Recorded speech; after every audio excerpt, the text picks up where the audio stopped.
आ दो बंदे इंतहाई बगैरत ने, गैरत नाम का इन्हां च पुरजा है ही नहीं। गलत कमेंट करन तो पहला एक बारी गल नूं सुन लेना कि गल होई केड़ी है। पहला वो बंदा जिहड़ा अपने सारे खर्चे इधर उधर दे सारे पूरे कर लेदा, लैन देन मुकम्मल कर लेदा, एंड ते जदों ईद देन दी वारी आवे दी भैन नूं ते आखेदा कि इस वारी भैणा मेरा हाथ ही बड़ा तंग है, हालात ही बड़े डाउन ने, भी तू सारे खर्चे इधर उधर दे पूरे कर लेने, जो भैन नूं ईद देन दी वारी आई तो उदों तेरा हाथ तंग हो गया। दूजा वो बंदा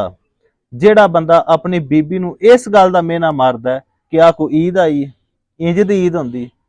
है,